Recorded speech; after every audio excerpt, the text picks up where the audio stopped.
This is Gareth Southgate, and this is the Three Lions podcast.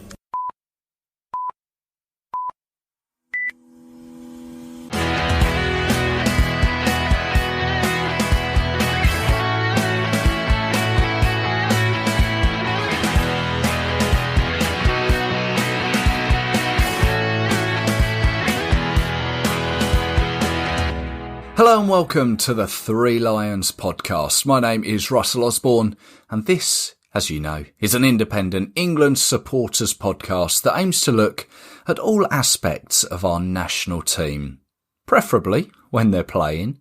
But fortunately, you seem to be enjoying the recent episodes that I've put out, so thank you for all your feedback and kind words. I hope you're all good, hope you're all well, and these little episodes are a little distraction to the outside world. Now this week, I thought I'd give you a couple of episodes. The one earlier in the week with David Bedlow reminiscing about his first England away game back in 2001. The famous 5-1 Munich game has gone down really well. Now I did consider going down the route of some episodes on the Euro 96 games, currently being run by ITV at the moment, but I decided against it. Plus, I've already covered the tournament with Dean Cornish recently, which is still available at threelionspodcast.com or your chosen podcast provider. If you've not heard it yet, go on, give it a whirl. But so far, England opened up with a 1-1 draw against Switzerland. Wasn't the best of performances, but hopefully we can get up and running against Scotland next. Big game, that one. Big game. Now, something I've not covered in more detail and something that I've been meaning to talk about is the Phil Neville Lionesses situation, which I think we need to address. Sure, happened a little while back, but nothing's really happened since. So I think we can get away with this. Back on the 23rd of April, the same day that UEFA announced that the Women's European Championships tournament that was due to be played here in England in 2021 was going to be moved to 2022. It was that same day the FA announced that they wouldn't be renewing Phil Neville's contract, which was due to end in the summer of 2021 after the conclusion of Euro 2021. Now, Phil was appointed back in January 2018. You may remember there was quite a lot of talk about it at the time. It was his first real gig. Should it be a man that took the job? All those sort of questions. I seem to remember talking about it on the podcast at the time. So effectively, any more games that he does take charge of now will just be friendly games, unless his successor is appointed before and a change is made sooner. He took charge of 35 games, winning 19 and losing 9. Although it must be said that 7 of those have come since the World Cup semi-final last year. And he did have a good start, winning the She Believes Cup in 2019, the annual 4-team tournament that's held in the USA, February-March time. And of course he took the Lionesses to the World Cup in France last year. But things, well, they've pretty much deteriorated since. So, side time, we talked to our resident Lionesses correspondent, Rich Laverty.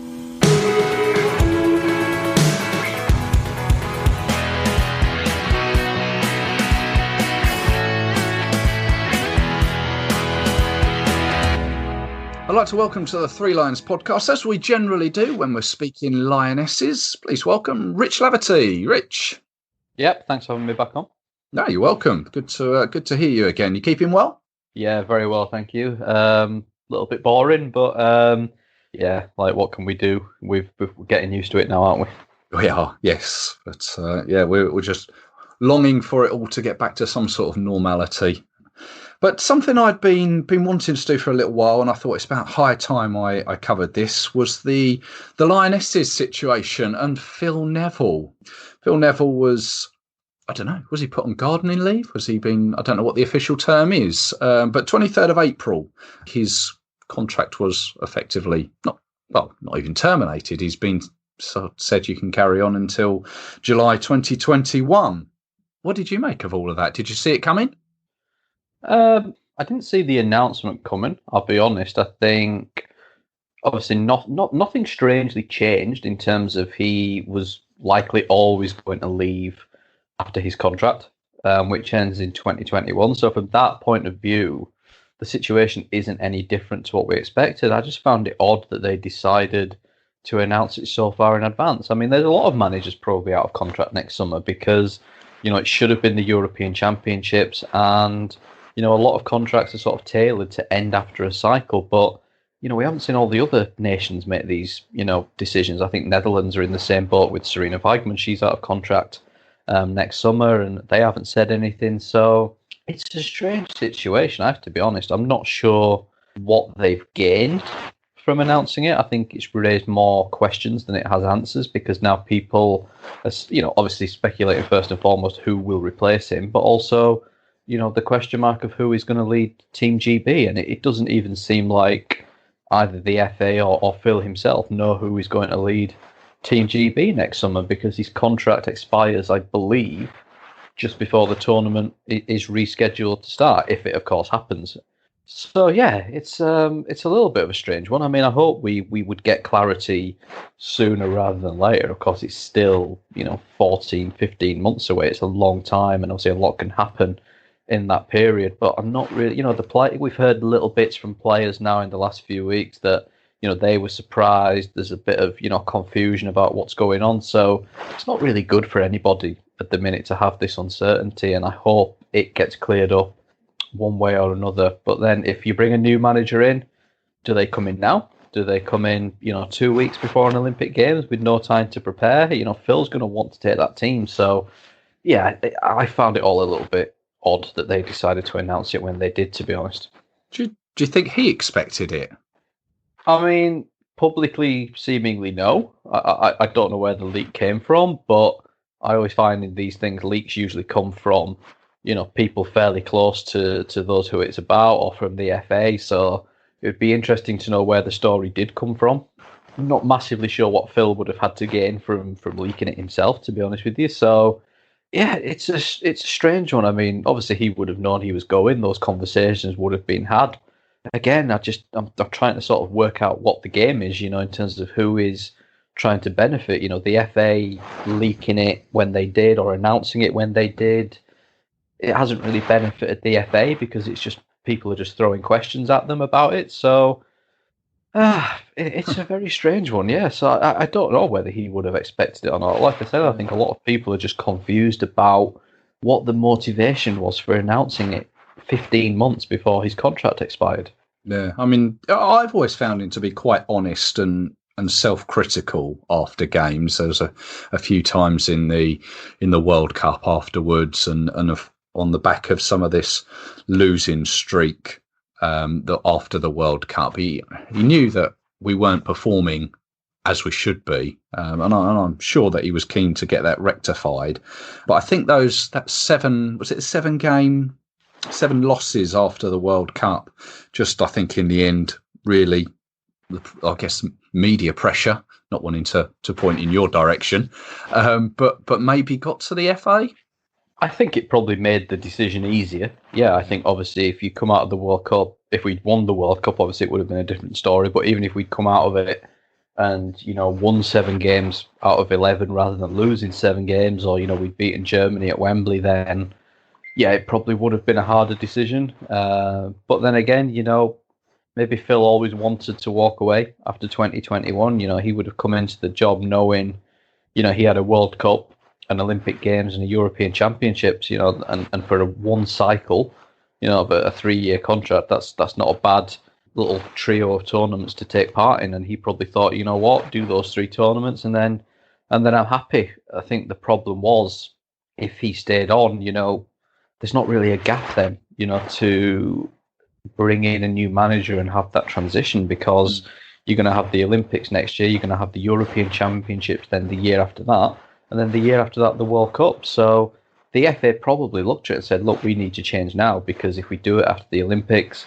a new manager only has a year to the European Championships, and then after that, only a year until the World Cup. And Phil probably didn't want to commit all the way through until 2023. So I think that's probably 50% the logistical side of it now, with all the tournaments being shifted back. But yeah, you're right. I think the results probably made it a bit easier on both sides to say, maybe this is time for a change. Yeah. I mean, what did he do? He took 35 games. He won 19. He drew 5 and he lost 11 in total. But I'm guessing probably his highlights probably going in fairly early and obviously winning the She Believes in 2019 and of course qualification for the World Cup and getting as far as he did. But where would we see? What do you think his plans are now? Will he stay in the women's game, or do you think he'll return to the men's game? I wouldn't be surprised if he stayed in the women's game or he came back to the women's game one day, but it's an odd one. I think, when it's someone's first management job, you think, well, where do they go after that? There's not many jobs better than managing your national team, whether it's male or female. So I don't know, would he, we saw Mark Sampson, of course, go into the Football League. Would we see him? I think if he was to go into the men's game, I think I'd be surprised if it was, Premier League. I think you'd probably look at maybe Championship, top end. I can't see a manager in the women's game going straight into the Premier League. If it was women's football, then yes, you'd probably have more of a chance of a WSL job or, maybe a job abroad. So it'd be interesting. I think, he hasn't said anything publicly, but there's been reports that he would stay in the women's game. So yeah, it'll be interesting to see. Because he is connected to, I want to get this right, is it Salford City? Yeah. So, I mean, would that have connotations if he was to go into the men's game? Would he have to sever those links, or could he just go to Salford City in some sort of capacity? Yeah, I mean, you wouldn't be surprised if he rocked up at Salford as manager. I don't think him having a stake in the club would be an issue, because I tend to recall similar conversations last year when Paul Scholes took the Oldham job. Yeah, and obviously he went to Oldham, so there obviously wasn't too much of an issue. So I'm sure he probably could go to another club if he wanted to. Okay, well, we shall watch and see on that one. And I mean, obviously, now we know that Phil's going to be going, everyone's looking towards who is going to be his replacement. And I'm guessing there's two sort of sides to this. There's obviously all the candidates that are there, but do you stick? Obviously, it's the Lionesses. Do you go with a male manager, or do you go down the female route? I mean, in the past, England have only had two. The Lionesses have only had two female coaches, Hope Powell and Mo Marley, albeit a temporary position for Mo Marley. What would you personally like before we go on to the candidates side? Well, the suggestions that I've heard from the FA seem to, and this is not, they haven't briefed anything, but people seem to think they want a female manager. For me, it's got to be best person for the job. I've sort of had enough of all this kind of grow the game now, and picking people who are going to raise the profile of the sport. And Phil did that. There's no question. But that shouldn't be the criteria for a manager. I think we can do all these things that we do with Disney and everything, but actually the best way of growing the women's game is by winning a major tournament. Like if we won, maybe not an Olympic gold, but if we won our home Euros, or if we won a World Cup, that would do more for the game, whoever your manager is, than anything else the FA can try and do through marketing or bringing new fans in. If you come back with a World Cup, or you win your home Euros at Wembley Stadium in front of 90,000 of your own fans, that will grow the game more than anything. But to do that, you need the best manager available. You need the best coach to get the best out of these players. And I've watched England now, during my time covering the women's game, lose 3 semi-finals in a row.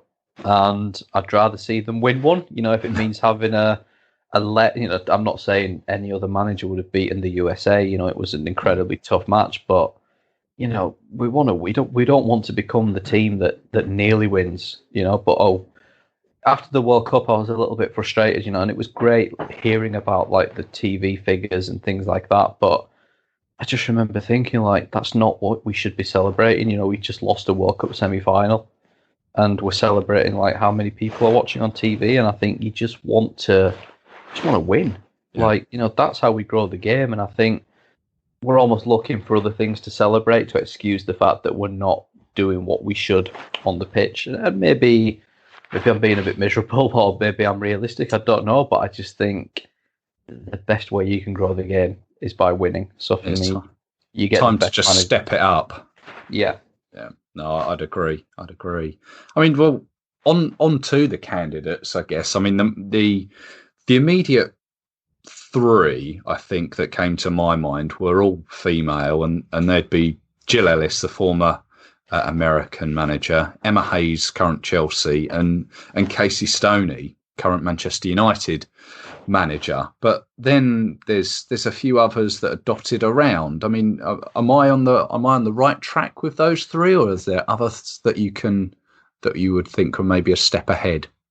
Yeah, I think the thing with the England job. It's really strange that there's a lot of good candidates out there, and that is just English coaches. That's before you even start looking at foreign managers. But it's so odd. And like last time, I kind of understood why there wasn't a queue of people, looking at the job, because there was a lot of bad attention around the job and the FA at the time. But even now, we haven't heard like a stream of managers come out and say, yeah, I want the job. And you think it should be like the peak of your career to manage your national team. But, Emma Hayes came out straight away, like she did last time, saying, look, it doesn't interest me. Yeah. I want to be on the pitch every day. And I think that's the difficult thing for the club managers. And I think Phil said that in an interview with MUTV last week, that was the thing that even frustrated Casey when she was assistant, that she wanted to be on the pitch every single day. And I think even Phil has said that himself, that he got frustrated after a camp that you wouldn't then see your players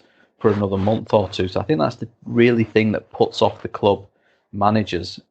The three you mentioned, I think they all come with caveats. Obviously Emma's caveat is that she said she doesn't want it, so I think we can almost rule Emma out. I think Jill's such an interesting one, because Jill's never worked outside the US soccer system. She's come up through there, she's managed that national team, but firstly, she had the best players in the world, the absolute best players in the world. And I think as well, she was part of a team. She had, obviously, Dawn Scott is with the FA now anyway, but she had a coach, Tony Gustafsson. She had a goalkeeper coach as her analyst. And I think it almost worked because of that. And it's whether you can recreate that with the FA. It would cost a lot of money. Like even Jill Ellis herself would not come cheap, never mind all the backroom staff as well. So a lot of people have mentioned it, and maybe it will happen because obviously she is a free agent, but I still find it hard to believe. And I think with Casey, maybe she was always the one that was lined up, but she's still very new. She's still very new to management, and I think last season... Because it's only one season, is it, she's been at United?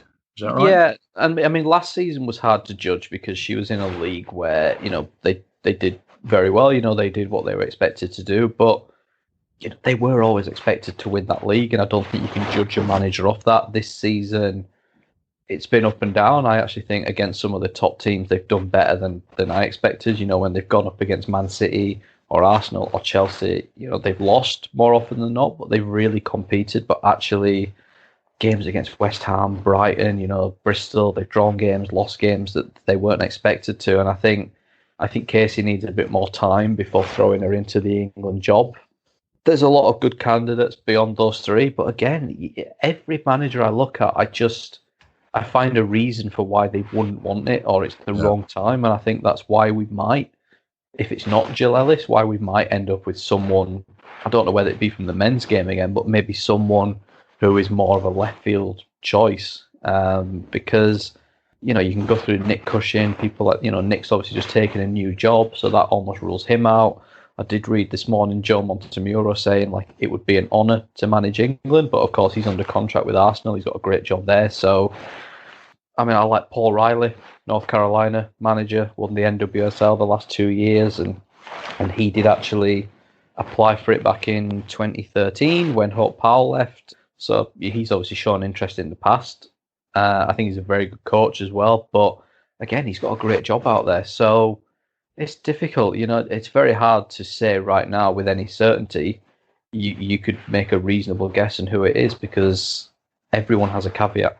Yeah. I mean, the reason I would be quite, I don't know about keen, but I would say Casey Stoney would be a good candidate, was because she is a former Lioness herself. Much sort of the reasoning behind a lot of people think that Gareth Southgate in the men's side has been so successful is because he had the actual of playing as part of the national team. I mean, are there any other players, former Lionesses, that could be in the frame? Yeah, I mean, obviously players like Kelly Smith, who's done the coaching badges, and Rachel Yankee, but they're so inexperienced in the grand scheme of things. Obviously, you got Mo Marley, who was manager of Everton for a long time and has been in the Lionesses youth setups for nearly 20 years now. But again, Mo took it interim last time after Mark left, and I don't think she really wanted it. I don't think Mo wants the limelight. I don't think she's that kind of person. So Marianne Spacey, of course, who was Mark's assistant, former Lioness, is at Southampton at the moment. She could definitely be a candidate for me, someone who's worked within the FA before and obviously has a lot of respect from the players. She's a legend of the Lionesses, so that wouldn't massively surprise me, if I'm being honest with you, Marianne, if that's the route they want to go down. But again, I think you also have to make sure, like I said, it's the right person, rather than just saying, well, she was a Lioness, so let's hire her. If it's going to be a good coach, then great, but that has to be the most important thing. Yeah. Well, we'll wait and see. Hopefully, they can get something sorted sooner rather than later. Because, well, although the tournament you say is 14, 15 months away now, that'll be the Olympics if it takes place. But as well, there is the rescheduling of the Euros from 2021 to 2022. I got that right? Yeah. Is that right? Yeah. I mean, it was always going to happen, I feel. But there was other things said about that Jill Scott even said the knock-on effect of that. She'll be a year older, and would she be considered? She mentioned her concerns for that. Do you think, how will that play out now, do you think? Yeah, feels a long time away, 2 years at the minute. Yeah, it's interesting because I think a lot of the players probably looked at the Euros and thought that's a good time to walk away, because you've got a nice 2-year gap then of a transition for the younger players until the World Cup. But it's difficult, and I mentioned it earlier with the manager. You've now got 3 tournaments in 3 consecutive years, and I think we had 7 players at the World Cup who were over 30. Obviously, Kaz Carney retired, so yeah, players like Steph and Ellen and Jill, they're going to be 33, 34, 35 now by the time this tournament comes around. So whether they get phased out before then, I don't know. They might have been planning, home Euros, best way to go out. But if you get to 2022, then I think naturally you have that instinct to think, well, the World Cup's a year away now. Can I hang on another year? And I think, look, firstly, you have to, if you can be at that level to perform when you get to 35, 36, then by all means. But I don't think we can risk hampering the younger players coming through. The ones we saw at She Believes and the Lauren Jameses. Beyond that, just to keep the likes of Steph and Jill and Ellen around until 2023, because 3 years is a long time. So it will be interesting whether those players take it upon themselves to move away, or whether they're forced out of the way at some point, because there's just, like I said with the manager, there is no easy transitional point now with 3 tournaments coming up in consecutive summers. So you're right, it will be interesting to see how that plays out. And I mean, it can be done. I think, wasn't there a Brazilian player who, I forget her name now, but I think she was just below 40, wasn't she, in the last World Cup? Yeah, I think she's over. Yeah, she just signed a new contract with PSG, actually. So she's going to be going on until she's 42, 43 at this rate. So, God, remind me of her name? I can't remember her name. Formiga. Formiga, that was it, yes. Yeah, so she's a bit of a phenomenon. Yeah, I can't see Steph Horton or Ellen White going on till they're 42 somehow, but it's incredible one, to sign a new contract to go through. She might be at the Olympics next year again, so how she's doing it, I don't know, but it's amazing. Well, I mean, so the Olympics will be potentially the next tournament that takes place, but we just really don't know, A, whether that will happen, and B, who will be in charge for Team GB. I mean, we always had these conversations of the headaches that Phil might have to pick his team, because it'd be a smaller squad, and obviously got to pick players from the United Kingdom. But perhaps that headache he no longer has anymore. Yeah, it'd be a huge shame. It would be a huge shame not to have it, because it's so rare we actually see a Team GB women's team, and this time they wouldn't have the men's game to compete with either. 2012, the men and the women had Team GB, whereas this time it's just the women. So if people wanted to tune in and watch, the country play football at the Olympics, they'd have to watch the women. So, and we've got such a good chat. There's so many good players across the four nations, a lot of good young players coming through as well. So it'd be a massive shame if it's not. I mean, if it doesn't go ahead next year, then it's not worth thinking of what the next 12 months might be like if we're still at a position where the Olympics can't even go ahead in 14, 15 months. So I mean, it might solve my headache, whether it's obviously, like I said, we don't know even if it's going to be Phil who takes the team, but I fingers crossed that it does happen, because I think it would be it's going to be a great opportunity for so many players. Yeah, well, let's hope so. I mean, just a little bit more closer to home, the WSL, the Women's Super League, at the moment is much like the Premier League, in a state of limbo. What are your thoughts on that?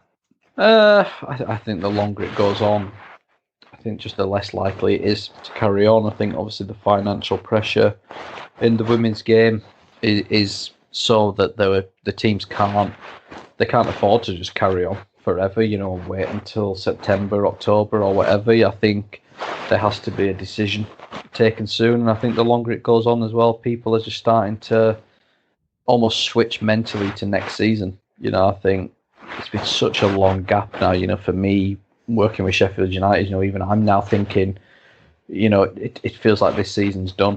It just feels like it's over, because it's been so long since we've had a game. I think our last game was at the end of February. Wow. So it's been 2.5 months now since we had a football match. So, like, if it restarts, then great, as long as it's safe. I'm not against it, but I think you have to think of the game, and we want to keep all the clubs in business, and there's going to be a lot of clubs week by week as this goes on that are feeling the financial pressure. So, like, hopefully a decision's made soon. I think either way, there just has to be some clarity. It's not fair on the players, it's not fair on the staff, and everyone's sat at home not knowing what's going on. So, like, if it restarts, then fine, and we can come to a fair conclusion. But I think we can realistically only give it, maybe another, certainly no longer than the end of May before we make a firm decision on what happens. Well, we, as I said earlier on, we watch, we wait, and we'll see what happens. But it'd be good to hopefully speak to you at some stage soon when maybe that we've got a new manager, or we know that there's going to be some games in the pipeline. Yeah, hopefully it's hopefully with the games, definitely sooner rather than later. Yeah. Rich, thank you very much for your time, and look after yourself. Stay safe. No problem. You too.